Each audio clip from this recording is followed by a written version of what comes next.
Verb is a very interesting chapter and one of the most important chapter in grammar of English language. Why? Because if you don't understand verb, or if you don't know how to use the words of verb properly in proper places, then you will miscommunicate. First of all, it might happen that what you wanted to say to your listener, it might happen if you are not using the verb properly, it will get miscommunicated to that person. Like for example, I'm saying, suppose I want to say about my brother that he is a good man. So if I say I want to tell you that he's a good man, but as I don't know the use of is and was, then I'm putting it, he was a good boy. So the whole meaning of the sentence has been changed. Here, once I'll tell you he was a good man, my brother was a good man, that means you will understand that he was a good man. Means at past he was good, but at present he is not good. But though I never had any intention to say that, I wanted to say he is still good. But as I don't understand or I don't know the proper use of verb, so I'm miscommunicating. So this is why this chapter is very, very important, guys. So you need to listen it very carefully. If you want, I'll always tell you I'll give you one tip, that after you watch my video once, try to go and watch once more, and second time when you want to watch, please be handy with a pen and a copy where you can note it down the things. Though I have noted a lot of things over here so that I can teach you the things, but I know it's not visible for you to see the things very properly. That's why I will try my level best to attach one copy where these details would be there at the end of the video. So please watch the video completely till the end. Don't just watch it in between and then leave it. No, watch it till end so that you can get all the details also, and you will get the contact details also over there at the end of the video also of mine. If you have any doubt, or if you want to go for an advanced course, or if you want to know anything about English language course, then you can always contact me. So let's start with the chapter verb. So what is verb? It always describes an action. It always describes an action. Means any action that is going on or about to be or has happened, that is verb. Now it also describes what a person wish to be or is right now in a way. Like what I have written out here, it describes what someone or something does. Means what someone or something does, that also is verb. It also describes what someone or something is or is like. I'll give you an example. Like it describes what someone or something does. The example should be like suppose I went to market. So what I did, I went to market. So this went is actually a verb. Now which kind of verb, that will come later on, slowly after in this video only. So this is what is describing someone has done something. Means I have done something over here. What I've done, I went to market. So it describes what someone or something does. In the second one also, it also describes what someone or something is or is like. Means suppose I want to say like I want to become a doctor, or I want to become a professor, I want to become a pilot. So when I'm saying I want to become a pilot, so obviously I'm also describing that what I want to be, right? So these are also, so here I want is again a verb. So this is how you need to learn what is verb. Now verb has been divided into three ways. One, regular verb or main verb, which we call also action verb, like which directly express the action. For example, dance, eat, sleep, walk, these all words are regular verb. Main verb, we can call it main verb as well. Why? Because it is directly showing the action, what someone is doing or about to do. I want to go to sleep. Now sleep is a main verb. Why? I'm showing the action, that what I am doing or about to do. I want to sleep. Now here I'm trying to tell you that what is my wish, that I want to go to sleep. So this sleep is obviously an action that will be done by me later on, and that action is a main verb because I'm showing the direct action over there. So it is very simple to understand, like this only. Eat, sleep, dance, walk, run, these all words are direct verb, or you can say main verb, regular verb also sometimes you can say. The second one which we want to talk about, irregular verb. What is that irregular verb? Simple past form of some verbs does not end in ed or d. That means the words simple past form of verbs, when a simple past form of verbs, what is past, what is present, what is future tense, that will obviously come later on. But I'll tell you, obviously I hope you understand what is present, past and future. So past form of verb, there are some verbs are there in simple past form of verb which never ends with ed or d when you want to make a past tense in of a sentence. Like for example, put, cut. These are the examples which is obviously, even if you are making a past tense, over there it will be cut only. It will never be cutted or putted. No, it will only cut or put. Like I have put sugar, or I put sugar in my coffee. So here I'm talking about a past tense only, simple past tense, and I'm using the word put itself. Put is also present, put is also past. Sorry, put is simple present tense. Simple present, yes, simple present tense. So put, cut. I have cut the piece of cloth properly. So here again cut, I'm talking about past tense only, simple past tense, or I cut the clothes, piece of cloth properly. So here I'm talking about simple past tense, but I'm using cut only. I'm not using ed or something like that to make it past. Some more examples are also there, like hit, cost, something like that. It cost me 50 rupees. That means I have already purchased it. I have already purchased that thing which I wanted to buy, and that had cost me 50 rupees. So obviously the thing has been done. So I'm talking about simple past. So here it will not be costed. It will be cost only. Remember this. These are irregular verbs. So there are many irregular verbs are like this. You can get it in Google or net very easily, or in many grammar books you can get a lot of number of irregular verbs to learn from.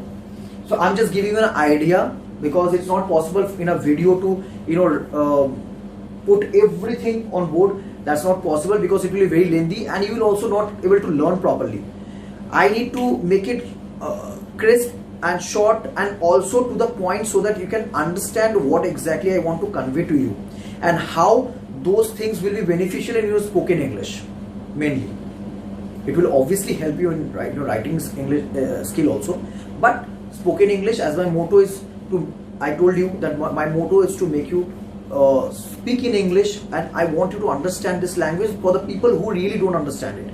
And I know there are a lot of people out there who understand, but they cannot speak because of lack of confidence. So their confidence will boost up if you will follow the things that I'm teaching you, and if you follow it properly. So this is called irregular verb. So what we have learned main verb, regular verb, and we have also learned irregular verb. Now we'll learn about auxiliary helping supporting verb. Means we sometimes call it auxiliary helping supporting is one only. Sometimes we call it auxiliary verb also, sometimes we call it helping verb also, sometimes we call it supporting verb also. So all these three names are same thing. Don't be confused with it. If somebody is asking what is auxiliary verb and what is supporting verb, then your answer should be auxiliary and supporting verb both are same. And what would be your answer? It helps to form the tense. Means auxiliary, helping and supporting. I hope you understood from the word supporting and helping verb. It means it helps to form the tense. And what is tense? Obviously, when you want to talk about that, when that event has happened, or when it is about to happen, or when it will happen. So tense is something like that. Now to form the tense, this helping verb is very, very important, very, very important. You will understand that better in tense. So please guys, try to understand this chapter very well, because from this onwards, all the chapters will be quite a bit difficult to understand if you will not understand. But if you understand, it is very easy to learn it very properly. So auxiliary helping and supporting verb, it helps to form the tense. Now how? I'll tell you. I'm sure okay, now this auxiliary primary, like I'm sure you have heard about the sentences like this: I am a good person, you are a good human being. So when you talk about you are, I am, he is, he were, then they were. So when you're talking about these words, or I have, she has, or you can talk about she had, then again after that you can talk about, I can tell you like she does, I do. So when you hear the sentences with do verb, have verb and be verb, those are actually auxiliary primary verb. Now I'll tell you the things. So then could, will, would, these are all this be verb, have verb, do verb, plus there are modal verbs are also there, which are like will, would, shall, should, can, could, may, might, dare, need. These words are also helping, supporting an auxiliary verb. So these all verbs are helping, supporting an auxiliary verb. But it has again two different sections. One primary auxiliary, one secondary auxiliary, or we call it modal verb as well. So today in this class we will only learn about primary auxiliary. It is very, very important, because most of the sentence we make with this verbs most of the time. So primary auxiliary, what does it do? They change the form according to the number and person of the subject. Means primary auxiliary always change according to the number and person of the subject. You remember guys, I taught you in the last class in the chapter pronoun, first person, second person, third person, and I told you very clearly that please learn these three persons, first, second and third, especially personal pronoun. Do you know why? Now you will get it why. Because if you have not understood that, you will not understand this primary auxiliary verb as well, because it is interrelated. If you did not understand that, you will not understand this as well. But if you have understood that very well, you will understand this very, very well. I'll tell you.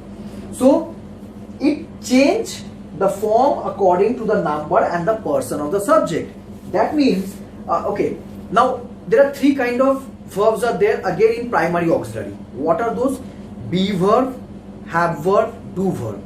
Now in be verb, there are different words are there which are be verbs, which are called be verbs. Like even if you in your exam, if you get a question like filling the blanks with be verb, that means you have to understand there are 5 be verbs with which you have to fill up this filling the blanks. What are those 5? Is, am, are, which are present tense, which are used in present tense. Was, were, used in past tense. Now am, is, when you use am, is in present tense, in the same way, the same sentence you can use it in past tense with the help of was. That means if I'm saying I am a good teacher, now if I have to make it past tense, then how will I make it?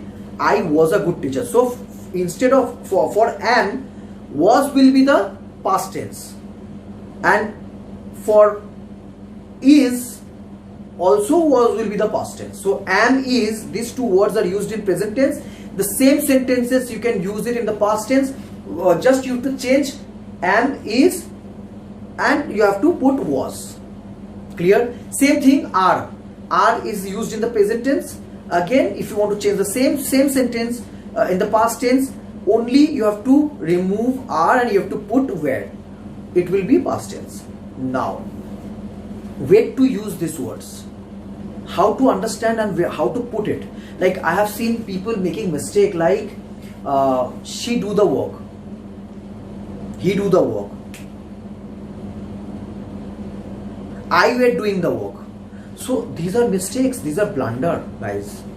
Why? Because they don't know the personal pronouns properly, the first person, second person, third person, and they don't know how to use according to those personal pronouns the verbs.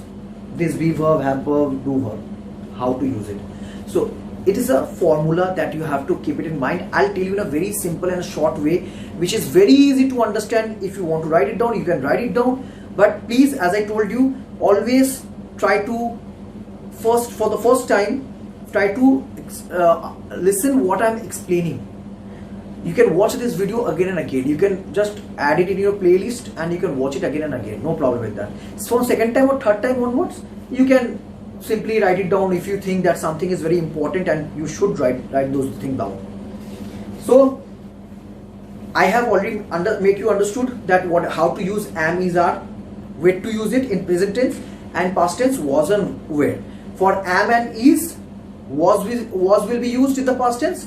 For are, where will be used in the past tense. So now let us understand where to use and how to use am, is, are. If you understand that, past tense is very easy because same persons will be there. So now these verbs will change according to persons. So first person, okay, let me start with be verb am, is, are. So am is used with only first person singular. I hope you remember what is first person singular. I have taught you in the last class only in the pronoun chapter. What is first person singular? I. I is first person singular. So always remember, guys, am is only going to be used with I, which is first person singular. This is a formula. There is nothing rule, or you can say there's nothing logic behind it. Even if it is there, I don't know whoever has invented this. But what I want to tell you is that with am, first person singular, you have to use it. So whenever you're framing a sentence, remember one thing, if you're framing a sentence with I and you have to talk about present thing, then am is the word. Okay. Now, say in the same way, when am, now is, are. So is used with third person singular.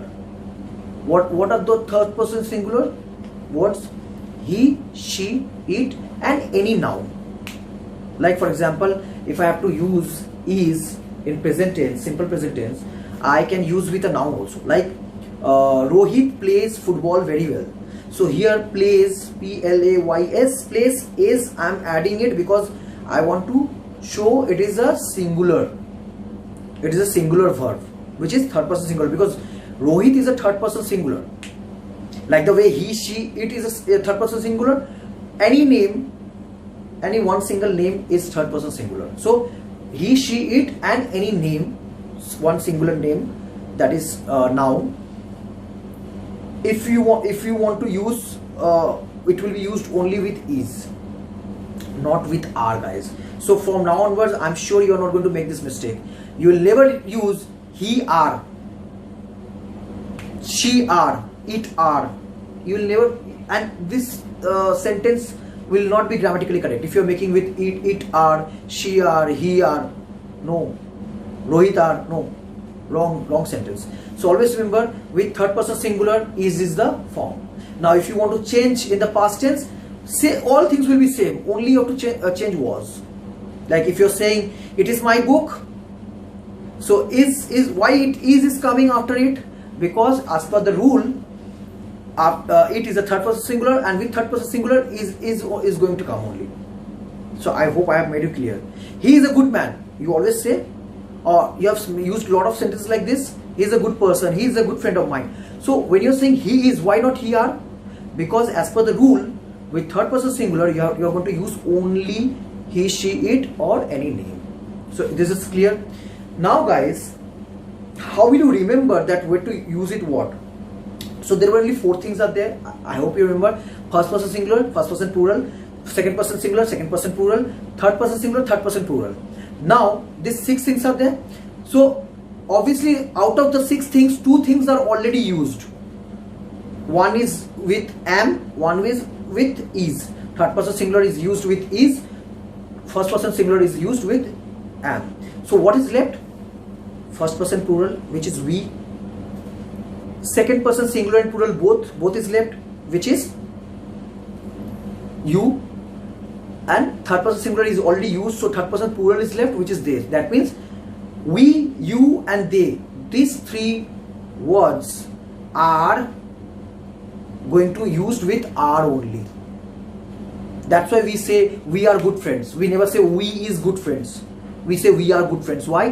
Because as per the rule, with third person plural, first person plural, with that are is going to use. So this is how you going to remember it. This is called smart study. I have remembered like this. That's why I will remember throughout my life these things. I will never forget. So always study like this. How will you remember? There are 6 things up there. First person singular, first person plural, second person singular, second person plural, third person singular, third person plural. 6 things are there. Out of 6 things, these 2 are already used. One is am, is used with first person singular, is used with third person singular. So what is left? Rest, what is left? That is going to be used with are. So if you have understood present be verb form, past be verb form, I don't have to repeat, it will be the same. Same pronouns will be there. Same personal pronouns will be there. Like for example, if I'm saying we are good friends, if it is a simple present tense, which I have made right now, if you want to change it in simple past tense, simply we were good friends. We are good friends, we were good friends. He is a good boy, he was a good boy. I am a good man, I was a good man. So this is how you need to do it. They are my friends, they were my friends. So this is how you need to remember and study. If you study like this, you will never forget, and most importantly, you will not miscommunicate, because this one word can change the whole sentence. Is and was, am, where, are. This is going to change the whole tense completely. It will be completely present and past. So that's why this verb chapter is very important. If you will understand verb very well, I'm telling you, tense will be easy for you. And if tense is easy for you, you know now how to frame sentences very easily. So I hope guys, I have made you understood what is all about, how to use be verb. I'm sure you have understood. Let us come to have verb. In have verb, there are only 3 things are there: has, have and had. Very easy. Just remember one thing: has is used with third person singular. Has is used with third person singular. So if has and have, okay, has and have is used in present tense, and had is used in past tense. Same thing like that only. So has and have is used for present tense, have is for simple present perfect tense, present perfect continuous, and obviously has is used for simple present tense or something like that. So has and have is used in present tense, and had is used in past tense. So I need to just remember has and have. In had, I don't have to remember, it will be easy. I'm telling you what. With has, you have to use only third person singular. Just remember this. Third person singular, what are the words? He, she, it and any noun. With all this, you have to remember, you have to use only has. Whenever you want to use have verb, remember with third person singular, it is going to be used has. Like, he has my pen with him. He has a book, she has a book which is very interesting to read. Then it has nothing to do with this matter. Rohit has nothing to say in this matter. So Rohit, it, he, she, all are used with has if you want to use have verb. Only in present tense, that too, remember one thing, third person singular. Now what is left out of those 6? As I told you, out of those 6, like first person singular, first person plural, second person singular, second person plural, third person singular, third person plural. So I have already taken third person singular with has. So what is left? All the 5 rest persons are going to be used with what? Have. Like we have a good family, I have a good family, they have a good family, you have a good family. So with I, we, you and they, it is going to use only with have. Now if you know has and have how to use it with which persons, then obviously the same things will be in the past form, only you have to change had. And with had, you don't have to worry about any person. All the persons will be with had only. Whether it's I, whether it's we, whether it's you, whether it's he, she, it, any name or they, all the persons will take only had only. I hope I have made you understand. Okay, so let's move to another one, the last one of primary auxiliary, which is do verb. We make mistake also in do verb. Sometimes we don't know where to put does, where to put do, right, and where to put did.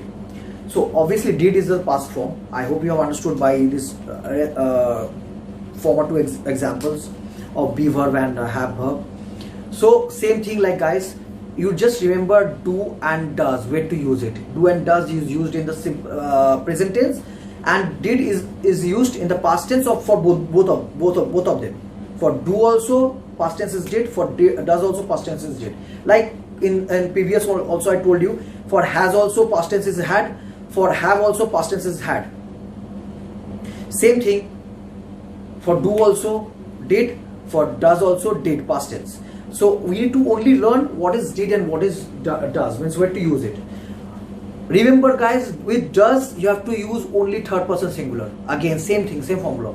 He, she, it, any name, any singular name.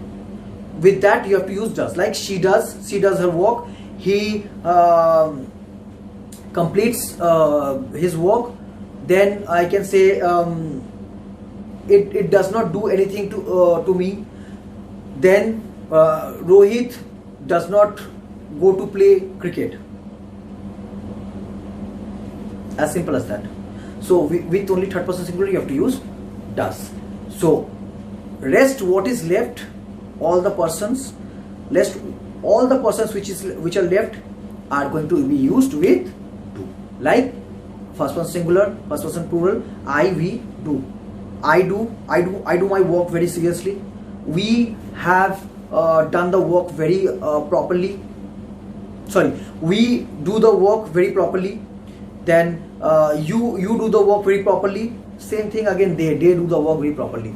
And obviously the past tense, you don't have to worry about any persons, simply put did. That is the past tense of do or does. One more thing is there, doing. I'm sure you have heard about the word doing. So where to use doing? What is doing? Doing is present participle. What is participle? Present participle. Present participle is a form of verb which adds ing to form continuous tense. Now what is continuous tense? Obviously guys, I'll tell you in the tense chapter. Right now I cannot explain to you that thing very properly and you will not understand also. Continuous tense is like I am doing it. When I say I'm doing it, that means I'm telling you right now that I am doing it. Like right now I'm making this video, so I am making this video. So make plus ing, I'm removing e and I'm putting ing. So this making is present participle because it is helping me. This verb make with the help of ing is helping me to form continuous tense, present continuous tense, or past continuous tense or future continuous tense. That's why it is called present participle. So I hope you understood what is present participle. Now one more is there, that is done. Done is also same past participle. It is only used in the present perfect, past perfect or future perfect tense basically. So it is generally used in that. So what is that, those tenses? I'm again telling you, I'll teach you that in tense class. Just remember, done is a past participle. So okay, so this primary auxiliary is done. Now guys, I will teach you. So one more part is there of auxiliary verb, which is primary auxiliary is done, secondary auxiliary and modal verb. Secondary auxiliary and modal verb both are same. So this one is what, like will, would, can, could, shall, should, may, might, dare, need, ought to, have to, used to. These are modal auxiliaries. These are also called modal verbs. These are also called your secondary auxiliary verb. This will take another one class to teach you. It cannot be done in one class. So this one I'll continue in the next class, which is class number 5. This is class number 4. So I'm going to use it in class number 5. So please watch the class number 5 also to understand that part of verb also, and then verb is done. But few important things I'm going to teach you today in this class, which is related to verb. It is an advanced study, kind of an advanced study, or you can say generally teacher never teaches that these points generally in the beginning period. So as I'm going to give you this class in a very short format, so I should not go for so details, but as I told you from the beginning only, I'm doing it. I'm giving you a knowledge about it because you must have the knowledge. So subject verb agreement. There is something called subject verb agreement. What is the subject verb agreement? It means when the subject, subject verb agreement means you have to remember one thing while framing sentence or while writing sentence, that the subject of the sentence and the verb of the sentence must match each other. What does it mean, must match? Means suppose it can be matched in two ways. One, if the subject is plural, then the verb will be also plural. If the subject is singular, then the verb will be also singular. Just remember these 2 points. This is called subject verb agreement. So if the subject is singular, then the verb should be singular. So the earth moves around the sun. So moves obviously is a verb and earth is again a subject. So earth is a singular subject. Moves is also a singular subject, because with s, any verb, if it is adding with s, only s or es, obviously that is singular verb. Like Ram plays football. So Ram is a singular subject, singular, third person singular. With that, the verb is also coming singular in form. Same thing, if the subject is plural, the verb will be also plural. For example, they have finished their work. They is a subject which is plural. Now the verb will be also plural. They have. As you remember, just now I taught you, have is used mainly for plural subjects only, mainly, right? So like this. I can give you one more example, like if I want to, all birds lay eggs. So birds, I'm talking about birds, plural. My subject is plural. All birds lay eggs.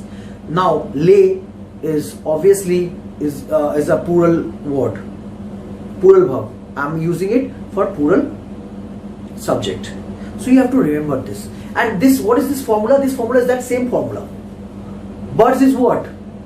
Bird is fall under which category? Third person plural.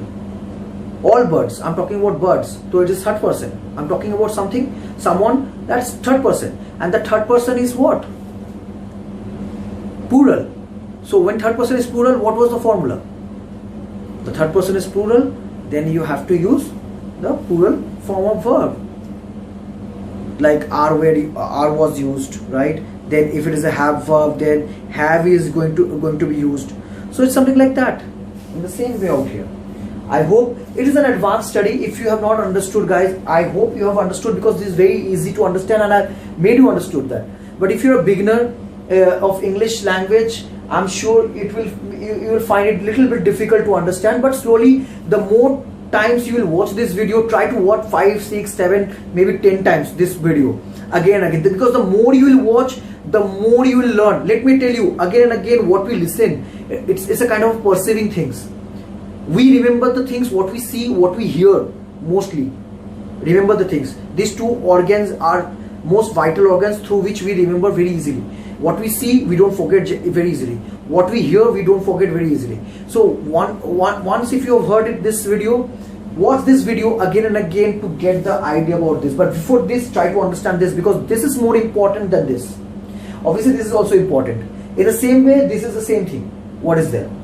Just you have to remember that this is a kind of formula that the subject should match the verb when you're framing a sentence. That's it.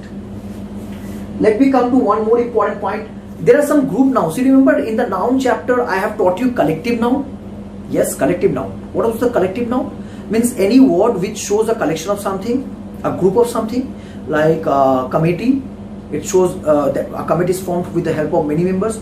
Club, then jury means a panel of judges, then army, a collection of soldiers, a group of soldiers forms an army. So these kind of words which is collective noun, that means group nouns, are usually is used with singular nouns. Now this is something you have to remember.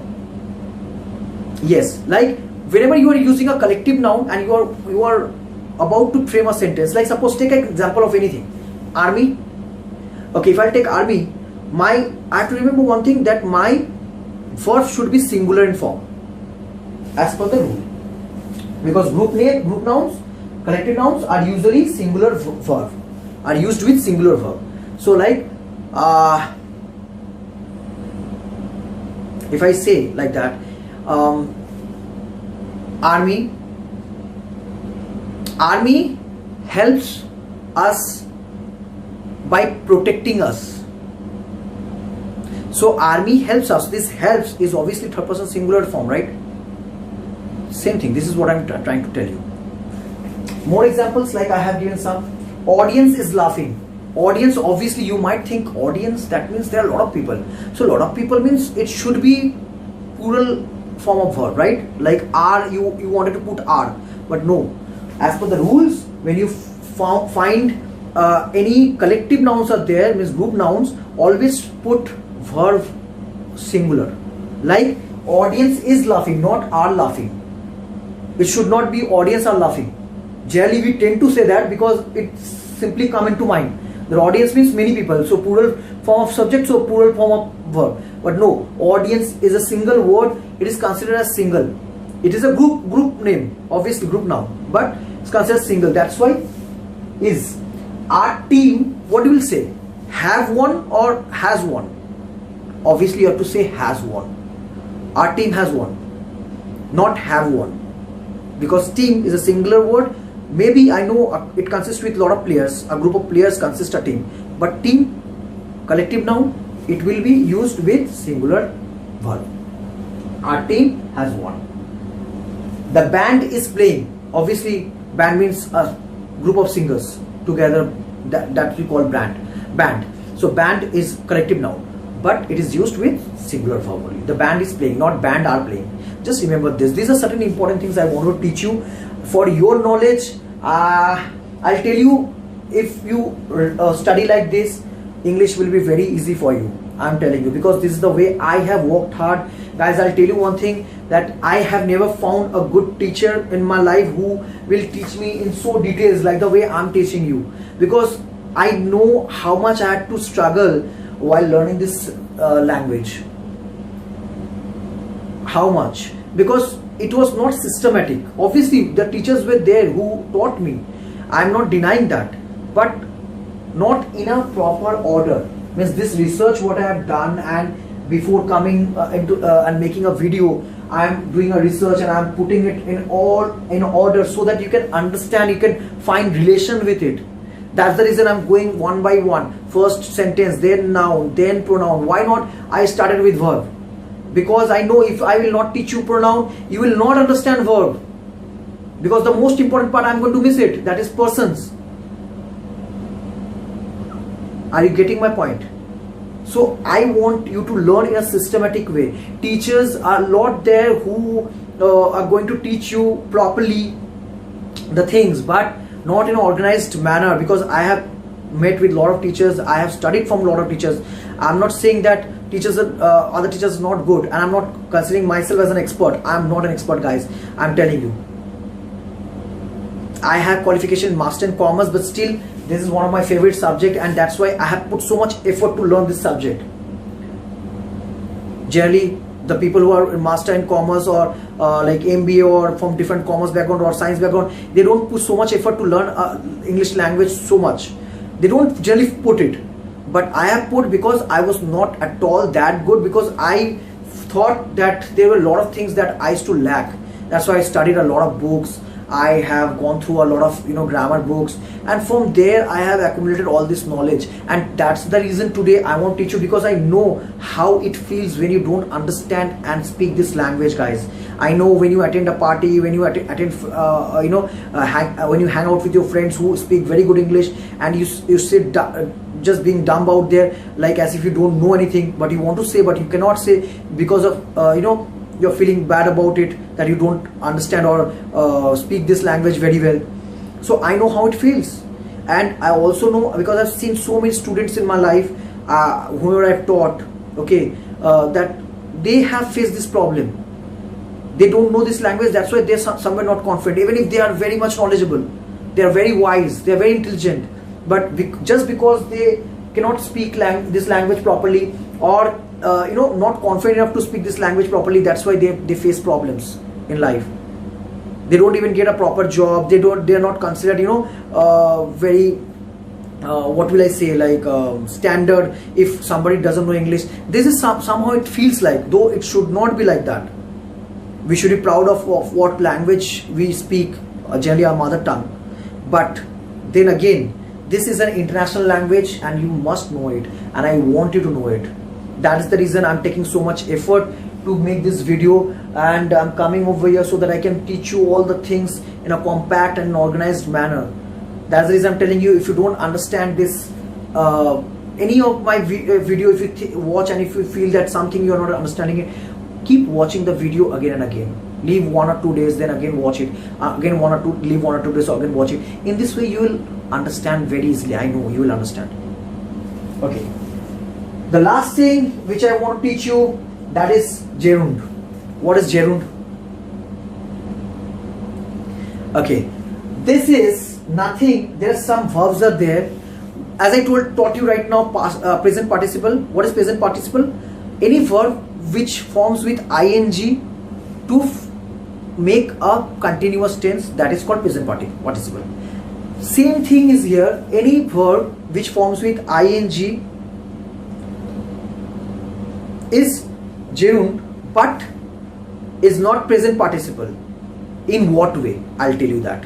Means any verb forming with ing is obviously present participle, but there are some verbs which forms with ing but are not continuous tense, present participle. What is that? That is gerund. Means what is that?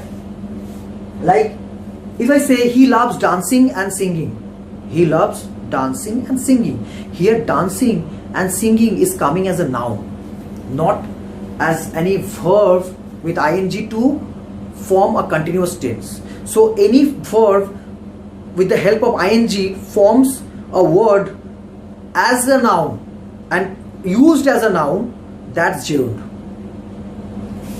Okay, so he loves dancing and singing. Here dancing and singing is not a verb, it is used as a noun now. It's generally it's gerund. That's why it's called gerund, because it is used as a noun, a kind of a name. He loves what? He loves dancing, he loves singing. So dancing and singing here is used as a gerund, which means a verb with the help of ing forms a word as a noun, that's called gerund. One more example I can give you. Walking is very good for health. Walking, walking, walking is very good for health, or walking is a good exercise. Now here walking is not a verb, it is used as a gerund. What I mean to say, walking obviously is a verb, but it is not a present participle to form continuous tense. It is used as a gerund. Am I clear, guys? These are certain things, guys, if you will remember, it will help you a lot. And try to please go through this verb chapter again and again, because if you not understand this, I'm going to tell you guys, you won't be able to frame sentences. You will miscommunicate again and again with people.